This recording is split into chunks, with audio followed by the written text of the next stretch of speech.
He has agreed to speak with us on old school new tools, how we can use our proven methods that we're used to with new tools to kind of enhance them and make them better and not be afraid of them. So take it away. Thank you. I hope everybody can hear me. I'll try and speak out to the room. Again, my name is Mitchell Miller. I am the technology director for a company called Get a Real Estate Life. We're based in Birmingham, Alabama. Basically, I teach agents on a day-to-day basis how to handle technology in their business. I do other side events as well for non-real estate agents. But on a day-to-day basis, I am dealing with agents all day long. So keep in mind when we go through this presentation that it is viewed sort of in the looking glass of a real estate agent, but I did try and make it so that everybody can get something out of it no matter what business or industry that you're in. I run all kinds of events. I do one-on-one teaching with the agents. I do seminars similar to this. Every month I have 60 in-person agents that I deal with, more on a state basis and a national basis, but locally I have about 60 agents. We do agents from, it's not one brokerage, it's all kinds of different brokerages: Independent, Remax, Coldwell Banker, Century 21, Realty South. We have a lot of Realty South agents. So I deal with all kinds of agents. So I just want to talk a little bit about real estate technology and how it's changed the industry. Because no matter what industry you're in, whether real estate or not, technology's really come in and just kind of changed everything.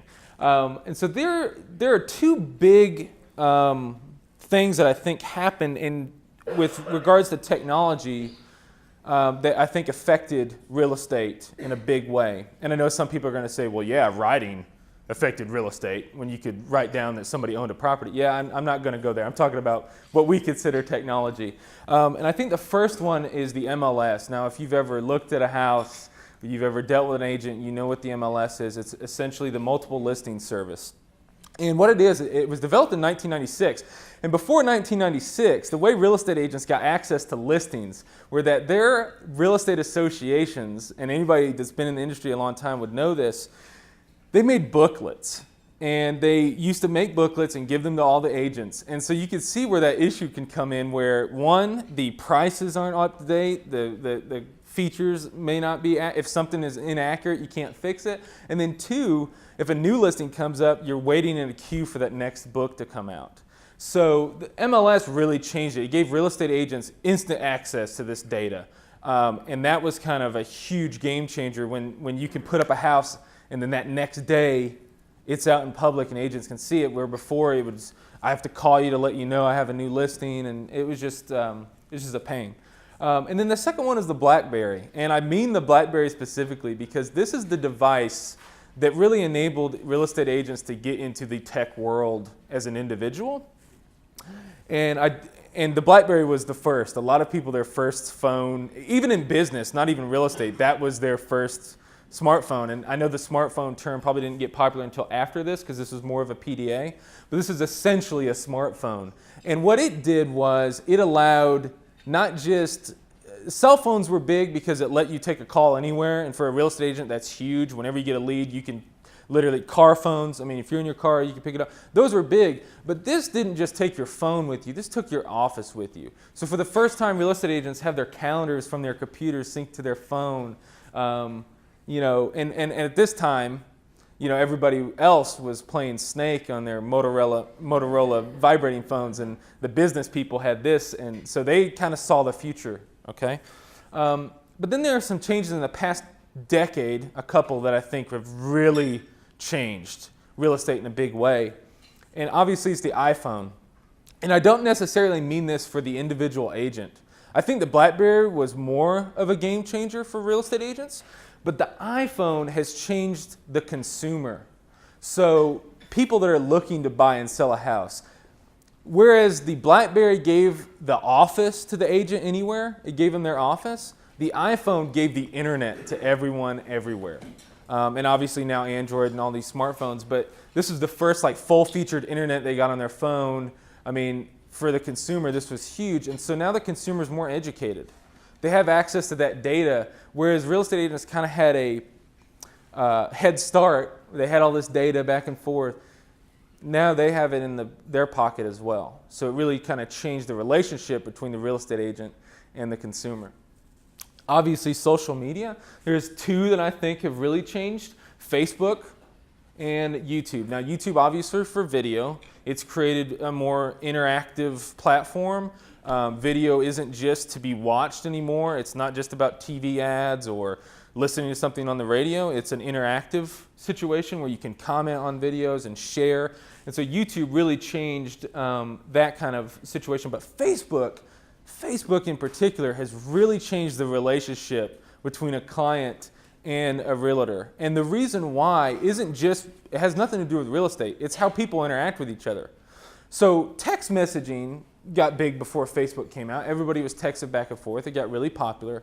But you still had to know the person to have their cell phone number and text them on a consistent basis. You don't have to know them anymore. People are adding people on social networks all the time. I've met some of you in this room beforehand on social media, and I knew who you were, and we had conversations on here. So it's really changed the dynamic of how people know you and, you know, how much you know about somebody before you actually meet them. So that changed a lot. And then obviously Trulia, Zillow, and Realtor.com. These are the major listing websites that came in. And essentially what they did was made a better client experience before the real estate brokers could. Before the major brokerage companies came in and could do it better, Trulia and Zillow came in and did it better. So they have a big heads up. That's where all the traffic's going now because they did it better. Now, unfortunately, there's a love-hate relationship here. And so for real estate agents, they know that they don't really trust these companies. And for non-real estate agents, I'll tell you why. If you remember Amazon, when they first got started, was very similar to what Trulia and Zillow are doing now. Hey, you know, your Borders bookstore, your Barnes & Noble, your online experience is terrible. Okay, you're not selling books online. That's where you got to reach them. Let's reach them. Why don't you sign these deals with us, and we'll handle the online portion? Well, we know how that ended up for Borders, Books A Million, all these stores. Amazon was like, we got all the clientele. Let's do it ourselves. Okay, so they did it. For travel, Expedia, Hotwire took the data and said, hey, you know, it's not just for travel agents. Why don't you give us the data? We're going to pump people to you, and then they did it better and replaced the travel agent. Now, there are a couple reasons that won't happen with real estate that I'll cover in a second, but that's a fear. That's a legitimate fear. It's these companies are taking data the real estate agents gather and brokers gather and then selling it back to them as advertising, and agents are really apprehensive about that. They don't like that, but at the same time, it's their best bet because they don't have the resources to do it as well as they do. So it's a catch-22 sort of thing. So there are two major uses for technology, at least in real estate and for agents, and it may be the same for you. The bottom line is get more listings and convert more buyers. Those are the two. Now there's a lot of different, murkiness in between. You want to do different things, but the bottom line is you want to get more listings, and then you want to convert more buyers to sell those listings. And the bottom line is if it doesn't make you money, it's not worth the time. Okay, and that should be every business's outlook on technology, I imagine, because you want to, if it's not worth the time and money, why are you doing it? You need to see some kind of turnover on it. So for listings, the goal is to reach potential sellers. So make sure, like on Trulia and things like that, people are paying for advertising on Trulia. You want to be in the forefront when people go and find, if somebody wants to sell their house, you want to be visible. So that's a use of technology, to make sure you're visible. To land a listing. So when you do have that listing appointment and you're trying to convince somebody to sell their house with you, you use technology to show them a marketing plan that will really, convince them that you're the one that needs to be the one that sells their house. So that's another use of technology there. And then create a personal brand. So after you've sold a house, after you've become listings, after you've gathered that business, then you turn that into a personal brand, because it's not about word of mouth anymore so much. Now there's so many online reviews, there's so much online interaction and recommendation. Your personal brand comes from technology too. It's where you're building it on Facebook, you're building it. There's another company that I actually didn't mention in here because really only for real estate agents, but there's a company called Real Satisfied that handles real estate surveys after the clients do a transaction, and I actually recommend it highly. We use it all the time.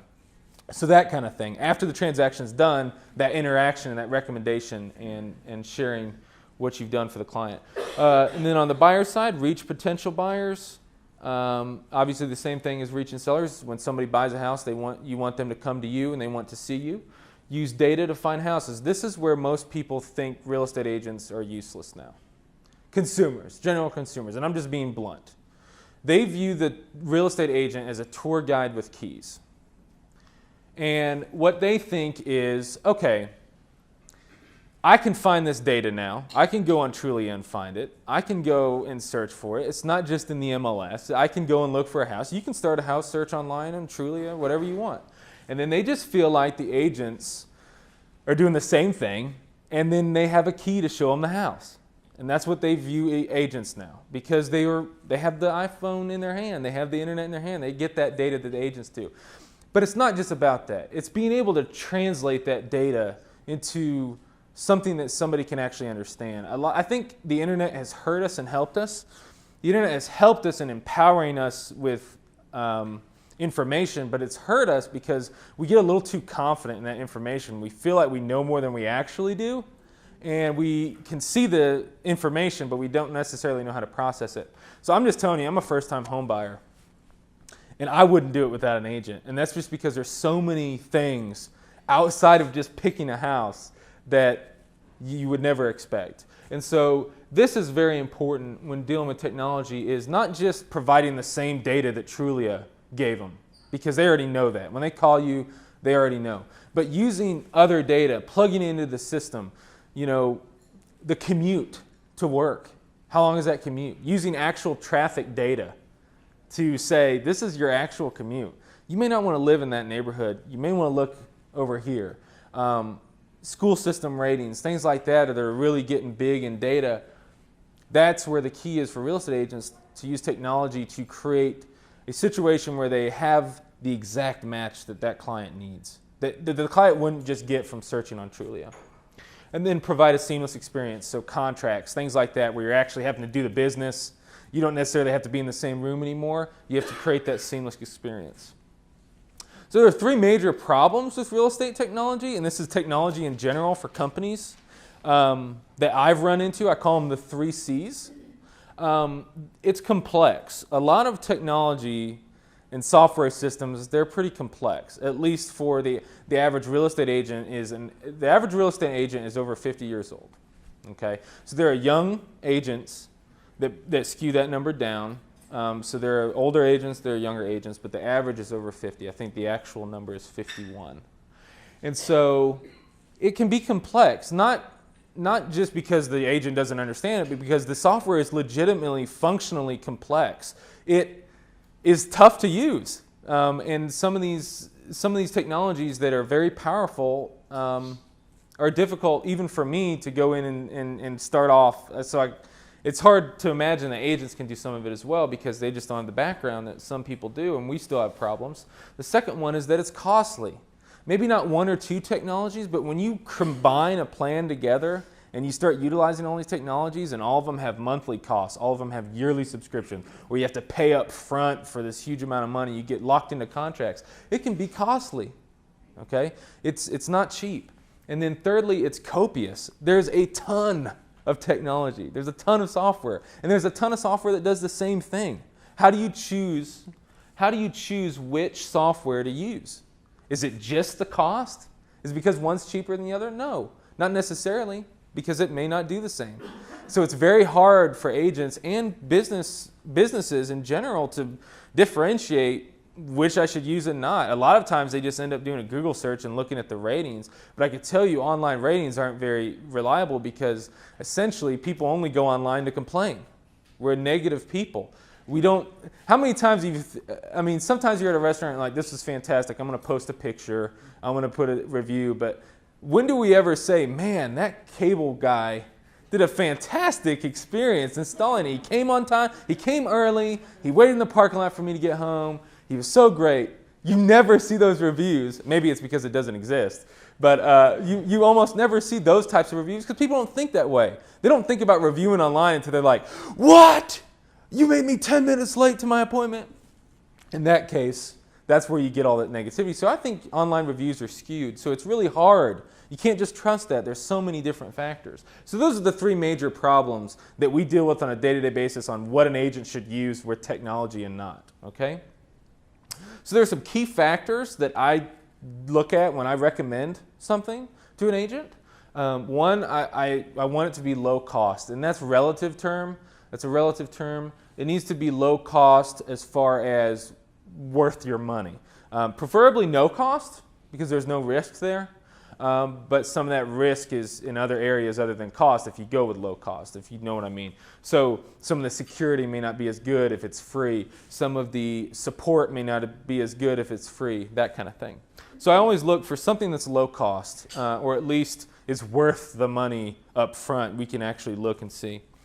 The second one is it's got to be easy to use. If I have trouble using it, that's my number one key that it's a problem. Now, there are some real estate teams that have very broad uses for technology, and they have some bigger technology that has a large learning curve, and that's fine. But for an individual agent, which is what I talk to most of all on a day-to-day basis, an individual agent, they need something easy to use because they don't have a lot of time to deal with learning how to use something. It should be naturally easy. And then it needs to be reliable. So reliability is an issue too, because how do you determine what's reliable or not? Google goes down, Google Drive or Google Docs when it was Google Docs, went down all the time. I put stuff in Google Drive and it would go down and I couldn't access my documents. That's crazy. It's Google. It's huge. They own the internet and it's so reliability is tough. So usually when I look at reliability, I want to look at companies that didn't just sprout out of the ground and then came to sell you something. I want something that's had multiple different software solutions, maybe have done other things that I've tried, or that have somebody that created it, they had made other software. So I want to look at something that's reliable. So when I think of technology, I think of problem solving. Like we go back to the board games, right? That's what I love. On a day-to-day basis, I solve problems. So when a real estate agent comes to me with an issue, my tool to solve the problem is technology, and we come to a solution. So that's my day-to-day. Every time an agent comes to me, they say, hey, something's not happening here. I need to find a solution for this. I'm solving problems on a day-to-day basis. So I've kind of outlined like a problem and then a solution. Some of it's going to be pretty general because I wanted to tone it down because I know not everybody is real estate agents, but if you want more information, you can go to our website and I'll be happy to talk with you on one-on-one. You'll have my email. I have some business cards up here. One problem is mail-outs. Success has come from mail-outs. We get a pretty good turnover on mail-outs. But the problem is, one, it's expensive now. Printing is expensive. Ink is expensive. Postcards can get lost in the mail. And thirdly, you could track that they got it if you pay for tracking, which is ridiculous. That's expensive to track every one. But even if you did track each one, you don't know if they've looked at it or opened it, okay? So the solution that we use is called Mailchimp. And a lot of people may not have heard of Mailchimp, but they know Constant Contact. Constant Contact is the larger company. They have a lot more resources to advertise with. Mailchimp is actually based out of Atlanta. And the reason we use Mailchimp, first off, is that they have a free option. And so that meets that criteria of being free, so there's low risk. And so as far as emailing things out to your clients, we still recommend postcards. It's nice to get a handwritten note. But as far as mass marketing, we want to go to Mailchimp because when you send an email out, one, it's easy because it's an email. You just type it out. You could schedule them ahead of time. You don't have to go to the post office. And third, when they open the email, you know it. You know that client is opening the email. You know they've seen it. You can track that. So we really like having that functionality. Another problem we run into is signing. Like I said, when you have your office going back and forth on your phone, you don't always want to have to meet to handle a transaction. And signing has become one of those issues where we can talk about everything over the phone, we can talk about everything over email, but we still have to meet and sign a document. Well, that's not true anymore. legislation's passed where we can do digital signatures. And so there are a couple companies that we use, DocuSign being the most probably credible and most known to sign documents, and HelloSign is another one. HelloSign actually started as HelloFax because, well, obviously we don't use fax that much anymore, so they've gone into digital signatures. And it's completely legal. There are laws in place and policies that they have to practice to sign. All of it's a completely legal signature. There's auditing reports that come with each signature that you get emailed to, and it does hold up in the court of law. It is a legal signature. DocuSign isn't free. It does cost money. Both of them cost money. But as far as ease of use and being able to actually... Agents know, real estate agents know that when the most business they get is when they go on vacation. As soon as they go on vacation, everybody's like, hey, I want to buy a house. I want to sign this. Hey, can we move closing up 2 weeks? I really want to... Well, I just went to the beach. So that really does happen, believe it or not. And so DocuSign really helps us be everywhere at any time. And so that's kind of the final key to all these things, is to get that signature. Another problem we have is folders. I mean, you're on your desk. You have to deal with so many documents as an agent, or as a business. There's so much documentation you have to deal with. And my solution is Dropbox. And if you use Dropbox, you probably already know the benefits of it. If you don't use Dropbox, I suggest you try it. It is free to a certain extent. You get so much space.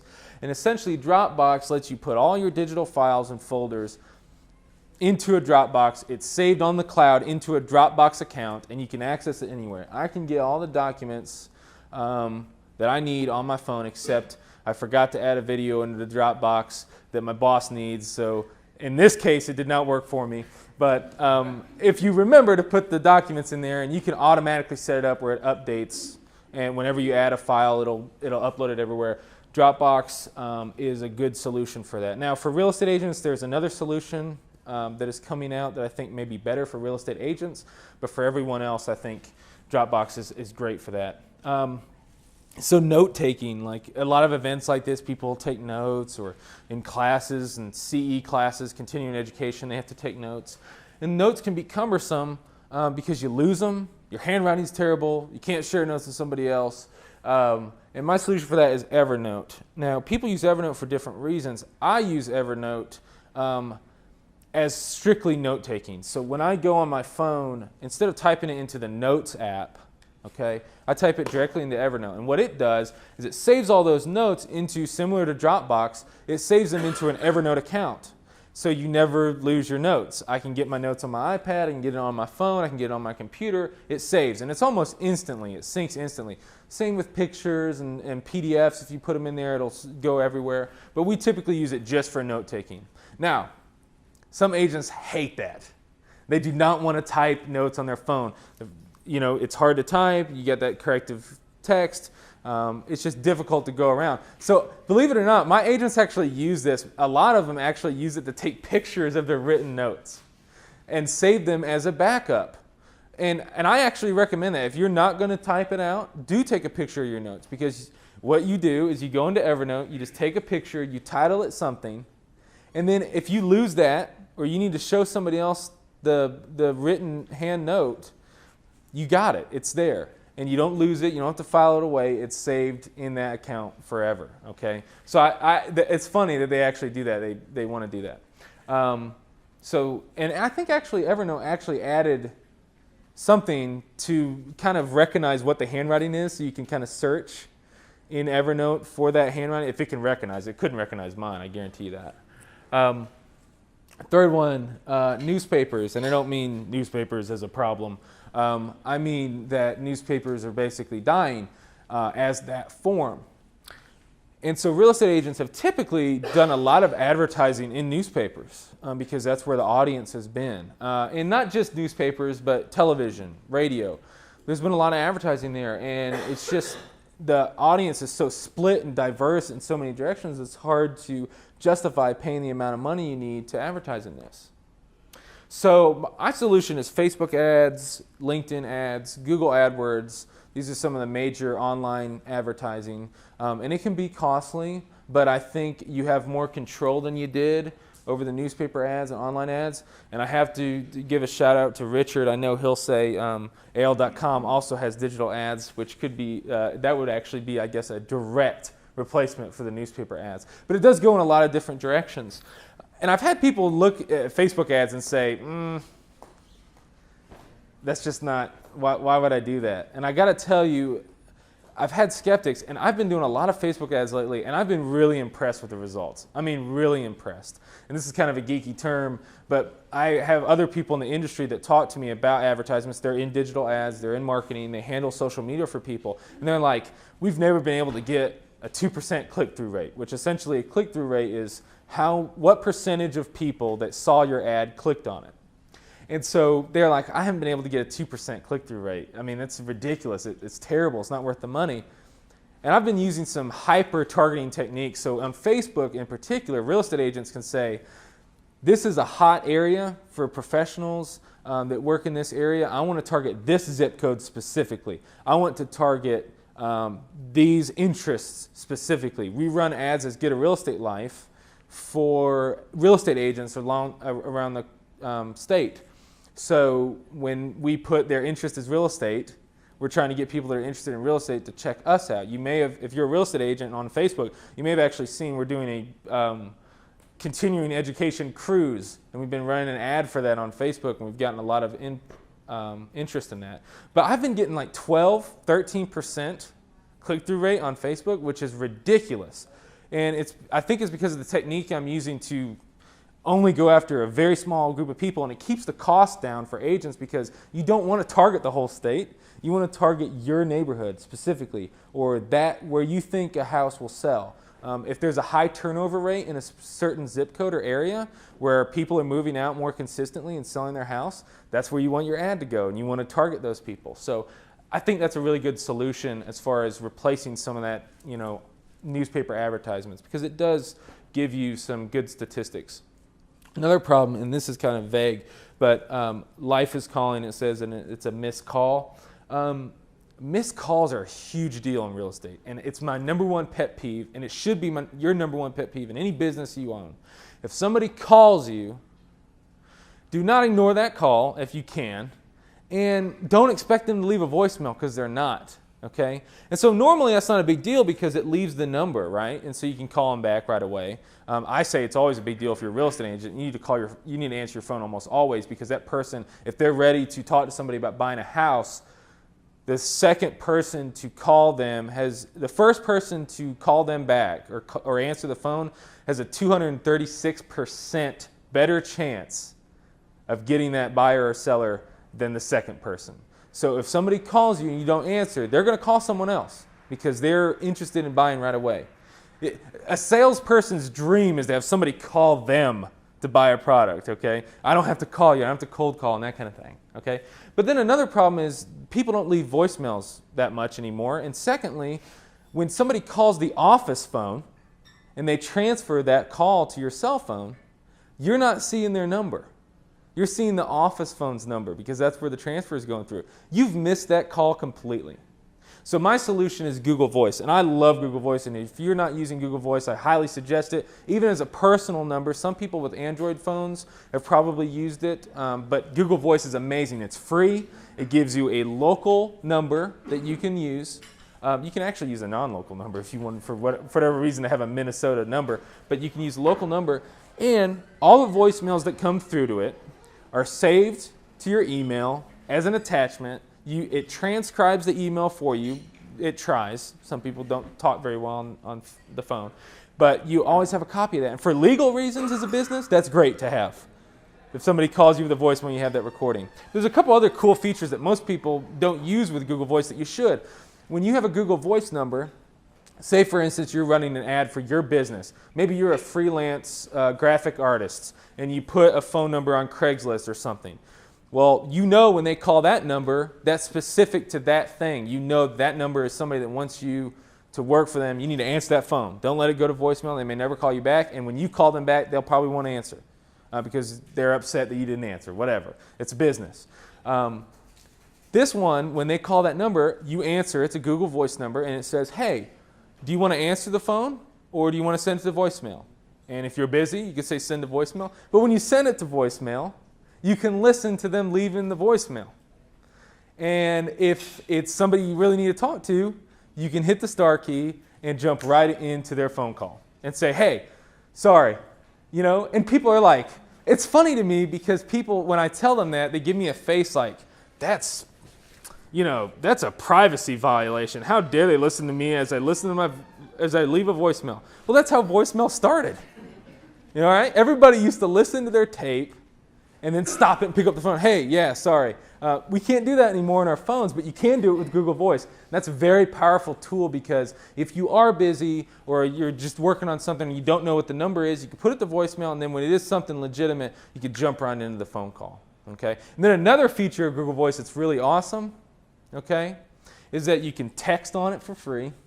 People could send you text to a certain number as a promotion, say text to get information or text to do whatever. And then when you're on a call, you can route it to any phone you want. So you have the Google Voice number. Let's say you want it to call your office, your home, your cell phone all at once. It'll do that. Just 2 phones. You can have it call your home phone. You could say this Google number will only ring on my home phone from 6 to 10 at night. It rings in my office from 9 to 5.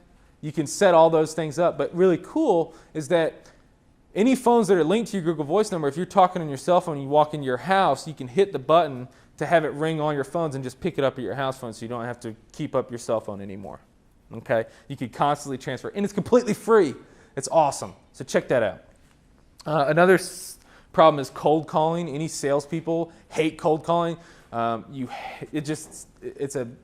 hates it. I hate it. So the solution to that is truly in Zillow. Like I said before, if you can get people that want to call you, that's where you want to be. And this is just generally ads as well. So it could be Facebook ads where people are running ads and you want to run ads and get the phone number.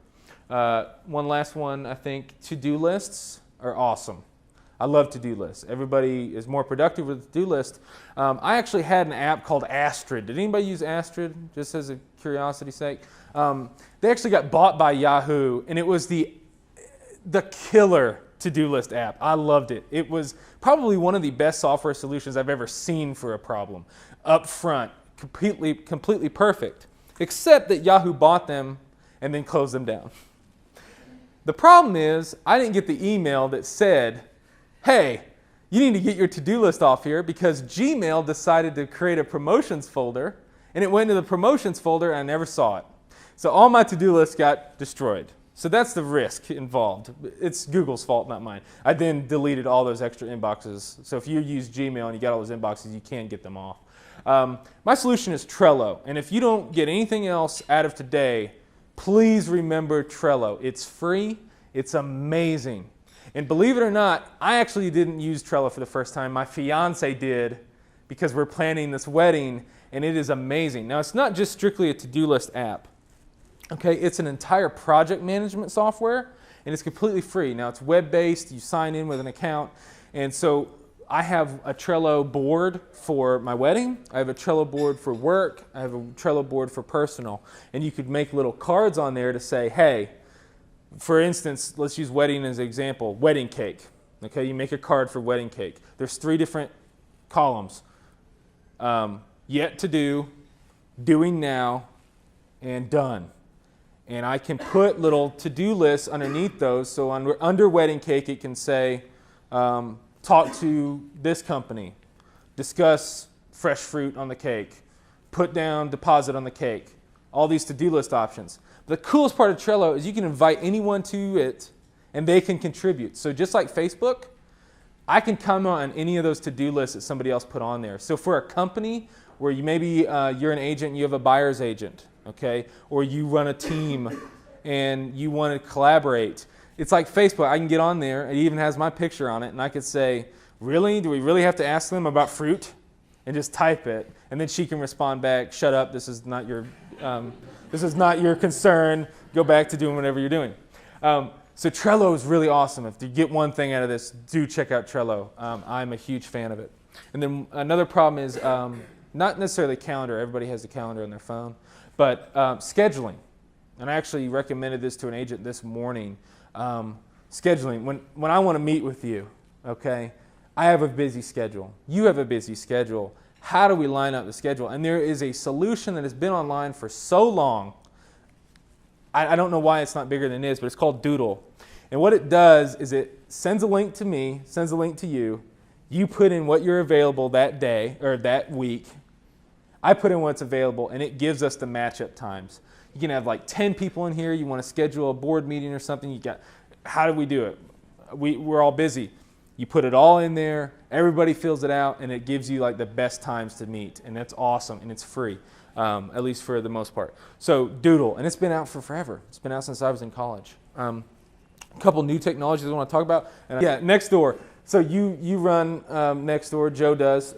It's really cool. It basically gives you, for the neighborhood, yeah. And so basically it's Facebook for just your neighborhood, essentially, social media. Check it out, Nextdoor. Contactually is a contact management system where you plug in all your contacts and it syncs with your Facebook, Twitter, and all the public information about them. It automatically updates their birthdays. If they got a new job on LinkedIn, it tells you, and it sends you an email when you need to contact them again. And it says, hey, somebody's moving. You may want to call them and wish them well. Somebody just got a new job. Why don't you call them and tell them, hey, thanks for a good job, or email them. So it's really good to stay in contact. And then real estate agents, Kartavi is one you'll want to look at. It's basically the Dropbox competitor from DocuSign, and so it's really neat.